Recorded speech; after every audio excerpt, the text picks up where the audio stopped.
ముందు క్లాసెస్లో అయితే మనము MongoDB మొత్తం అడ్వాంటేజెస్ ఏంటి, డిసడ్వాంటేజెస్ ఏంటి, ఫీచర్స్ ఏంటి, ఇంకా crude operations, insertion, deletion, read ఎట్లా ఫెచ్ చేస్తాం డేటాని, అప్డేషన్స్ ఇవన్నీ తెలుసుకున్నాం.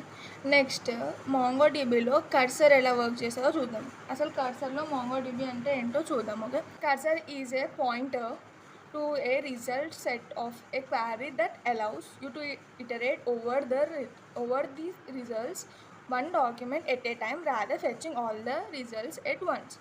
అంటే ఏంటంటే ఇది డేటాని మొత్తం అంతా ఒకటేసారి కాకుండా, అంటే ఒక నెంబర్ ఆఫ్ డేటా సెట్స్ అంతా మొత్తం డేటాని ఒకటేసారి రివీల్ చేయకూడదు. నెంబర్ ఆఫ్ డేటా సెట్స్ని ఒక పర్టికులర్ మనం ఏదైతే క్యాప్లో పెట్టుకుంటామో అంత డేటాని మాత్రమే మనకి అవైలబుల్గా చూపిస్తుంది. ఇంకా అంటే మొత్తం మెస్సీగా కాకుండా మొత్తం అంతా డేటాను ఒకటేసారి ఇవ్వకుండా ఒక పర్టికులర్ పాయింట్ని చూపిస్తుంది. దాన్ని కర్సర్ ఇన్ MongoDB అంటారు. Okay, this is partially used when dealing with large data sets as prevent memory loading and improve the performance. Actually మనం దీన్ని ఎందుకు యూజ్ చేయాలి, ఇది వాట్ ఈస్ అసలు కర్సర్ అంటే ఏంటనేది తెలుసుకున్నాం. ఇప్పుడు మనం కర్సర్ అనేది ఎందుకు యూజ్ చేయాలని చెప్పి బాండ్లో తెలుసుకుందాం. ఎందుకంటే ఎప్పుడైతే మనం పెద్ద పెద్ద లార్జ్ డేటా సెట్స్ని యూజ్ చేస్తామో అప్పుడు ఒకటేసారి మొత్తం డేటా మనం ఫెచ్ చేసుకున్నాం అనుకో, అప్పుడు మెమొరీ అన్నది లోడ్ టైం ఎక్కువ అవుతుంది. దానివల్ల మనకు వచ్చే రిజల్ట్ ఏదైతే ఉంటుందో అది మొత్తం పర్ఫార్మెన్స్ తగ్గిపోతుంది. అందుకని చెప్పి మనము ఈ కర్సర్ అన్నదాన్ని యూజ్ చేస్తాం MongoDBలో.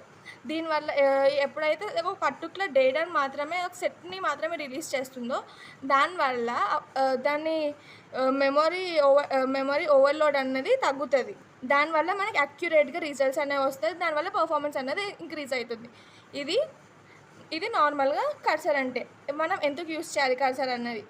నెక్స్ట్ ఇప్పుడు మనం అనేది ఎందుకు యూజ్ చేస్తామంటే ఒక పర్టికులర్ డేటా సెట్ అనేది వస్తుంది మనకి. డేటా సెట్ వచ్చిన తర్వాత మనం ఎప్పుడైతే IT అని చెప్పి కమాండ్ చేస్తామో అప్పుడు ఇంకా దాంట్లో ఇంకా ఏమైతే డాక్యుమెంట్స్ ఉన్నాయో అవి మెల్లమెల్లగా మనం ఎంతైతే డేటా సెట్ ఇస్తామో అంత డేటా సెట్ మెల్లమెల్లగా వస్తూ ఉంటుంది. దాన్ని కమాండ్తో మనం మొత్తం డేటాని చూసుకోవచ్చు. మనకి ఇంకా డేటా అన్నది కాదని చెప్పి ఇంకా సెర్చ్ చేయాలనుకున్నప్పుడు కమాండ్ యూజ్ చేస్తారు. ఇప్పుడు కర్సర్ అన్నది దేనికి యూజ్ చేస్తారంటే డాక్యుమెంట్స్ బ్యాచెస్ వైజ్గా చూడడానికి యూజ్ చేస్తాం. ఓకే, తర్వాత హౌ ఇట్ వర్క్స్, ఇంటర్నల్గా అసలు ఎట్లా వర్క్ అవుతుంది అని చెప్పి మనం తెలుసుకోవాలి. అప్పుడు కర్సర్ అన్నది మనకు అర్థమవుతుంది బ్రీఫ్గా. ఎప్పుడైతే మనం కమాండ్ DB యూజర్స్ ఫైండ్ అంటే ఎప్పుడైతే మనం డేటాని ఫెచ్ చేయడానికి ఈ డేటాబేస్లో యూజర్స్ అన్న డేటాబేస్లో ఫైండ్ అనే ఆపరేషన్ని ఫెచ్ చేయడానికి యూజ్ చేస్తాము, అప్పుడు మనము చూడొచ్చు. అప్పుడు ఏమవుతుందంటే లోపల MongoDB అనేది ఒక క్లస్టర్ని క్రియేట్ చేస్తుంది. క్లస్టర్ని క్రియేట్ చేసిందంత ఇది మొత్తం ఏదైతే డాక్యుమెంట్లో ఉందో అంత డాక్యుమెంట్ని ఇవ్వదు. ఒక పర్టికులర్ బ్యాచ్ ఒక బ్యాచ్ని మాత్రమే రిట్రీవ్ చేస్తుంది. అంటే ఇట్ సెన్స్ ఫస్ట్ బ్యాచ్ అంటే సిమిలర్గా 101 డాక్యుమెంట్స్ ఉన్నాయనుకోండి, దాంట్లోంచి ఫస్ట్ బ్యాచ్ని రిట్రీవ్ చేస్తుంది. అలా కంటిన్యూస్గా రీడ్ చేస్తూ ఉంటుంది మోర్ డేటాని ఫెచ్ చేసుకోవడానికి సర్వర్స్ నుంచి. దీన్ని ఇంకా ఏమంటారంటే lazy loading and batch fetching అని కూడా అంటారు. ఇట్లా ఇంటర్నల్గా MongoDB అన్నది కర్సర్స్ అంటే ఇట్లా బ్యాచెస్ వైజ్ ఎలా తీసుకుంటుందో మనం చూడొచ్చు ఆ ఒక కమాండ్ యూజ్ చేసి. తర్వాత దీంట్లో టైప్స్ ఉన్నాయి. టైప్స్ ఏంటంటే నాన్ టేలబుల్ కర్సర్, ఇంకోటేమో టేలబుల్ కర్సర్. నాన్ టేలబుల్ కర్సర్ అంటే ఏంటంటే ఇది నార్మల్గా డిఫాల్ట్గా అన్నిట్లో ఇవే యూజ్ చేస్తారు నాన్ టేలబుల్ కర్సర్స్. ఇంకా ఇది ఎప్పుడైతే డేటా స్టాప్ అయిపోతుందో అప్పుడు ఎండ్ అవుతుంది. కానీ టేలర్ కర్సర్లో ఏంటంటే దీంట్లో క్యాప్డ్ కలెక్షన్స్ యూజ్ చేస్తారనమాట. దీనివల్ల ఇది కొత్త డేటాని కూడా ఒక లైవ్ స్ట్రీమ్ లాగా మనకి విజిబుల్ చేస్తుంది. తర్వాత ఇంపార్టెంట్స్ కర్సర్స్లో కొన్ని మెథడ్స్ ఉన్నాయి. దాంట్లో కొన్ని ఇంపార్టెంట్ అన్నీ చాలా ఉంటాయి, కానీ దానికోసం డాక్యుమెంటేషన్ చూడండి. ఇది సింపుల్గా కొన్ని ఇంపార్టెంట్. ఫస్ట్ ఇది ఫైండ్, ఇందాక చూసిన దాంట్లోనే ఫస్ట్ ఇది ఇక్కడ ఏమవుతుంది, ఫస్ట్ ఏమైతే ఒక క్లస్టర్ క్రియేట్ అయ్యి దాని నుంచి మనకు కావాల్సిన బ్యాచెస్ వైజ్గా డాక్యుమెంట్స్ అనేవి రీడ్ అవుతాయి. అయితే ఫస్ట్ ఇక్కడ ఏంటిది లిమిట్, స్కిప్, మనకి ఎంత లిమిట్ కావాలి, ఎంత స్కిప్ చేయాలి, ఏ ఆర్డర్ సార్టెడ్ ఆర్డర్లో రావాలి, తర్వాత ఏజ్ 1 అని చెప్పి ఇస్తున్నాం. నెక్స్ట్ దీని గురించి మీకు కావాలంటే ముందు వీడియోలో చూడండి. ఓకే, తర్వాత నెక్స్ట్ అనే ఇంకొక మెథడ్ ఏంటిది నెక్స్ట్. దీనివల్ల ఏమవుతుందంటే నెక్స్ట్ డాక్యుమెంట్స్ అనేవి ఫెచ్ చేసుకోవచ్చు. తర్వాత హ్యాస్ నెక్స్ట్ అంటే ఏంటంటే అవైలబుల్గా ఉన్నవన్నీ చూసుకోవచ్చు అనమాట. తర్వాత టు అరే అన్నది అన్ని రిజల్ట్స్ మొత్తం అంతా రిజల్ట్స్ని యూస్ చేయడానికి యూస్ చేస్తాం టు అరే అన్నది.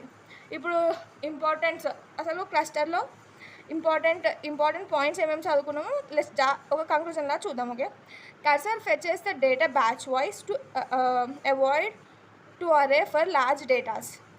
అసలు కర్సర్ అనేది మనం ఎప్పుడెప్పుడు యూస్ చేస్తాం, ఎప్పుడంటే లార్జ్ డేటా సెట్స్ అనేవి యూస్ ఉన్నప్పుడు మనం డేటాని ఎటువంటి పర్ఫార్మెన్స్ ఇష్యూస్ కానీ మెమొరీ ఓవర్లోడింగ్ ఇష్యూస్ కాకుండా ఉండడానికి మనం కర్సర్ అనేటివి యూస్ చేస్తాం. రియల్ యాప్స్లో లిమిట్ అనేది యూస్ చేస్తారు. టు అరే అనేది ఎందుకు యూస్ చేస్తారు, మొత్తం అన్ని రిజల్ట్స్ని చూడడానికి టు అరే అనేది యూస్ చేస్తారు. కాబట్టి మనం ఎప్పుడైతే లార్జ్ డేటా సెట్స్ని యూస్ చేస్తామో అప్పుడు టు అరే అన్న దాన్ని మనం యూస్ చేయకూడదు. తర్వాత always use limit in real apps. ఎప్పుడైతే మనము రియల్ యాప్స్ యూస్ చేస్తామో అప్పుడు ఒక లిమిట్ అన్నది మనకి అకార్డింగ్గా మన యాప్కి అకార్డింగ్గా పెట్టుకోవాలి. తర్వాత automatically managed by the MongoDB. ఇవన్నిటిని మాంగోడిబి అనేది ఆటోమేటిక్గా మేనేజ్ చేస్తుంది. తర్వాత అసలు కర్సర్ ఉంటే ఏంటి, కర్సర్ లేకపోతే ఏంటి అనేది చూసుకుందాం. Okay, first with cursor, without cursor and with cursor. Without cursor ఏమవుతుంది, ముందు చెప్పినట్టే హై మెమొరీ యూసేజ్ అవుతుంది. దీంట్లోనేమో లో మెమొరీ అన్నది అంత యూస్ కాదు, ఎందుకంటే అంతా మాంగోడిబియే చూసుకుంటుంది కాబట్టి.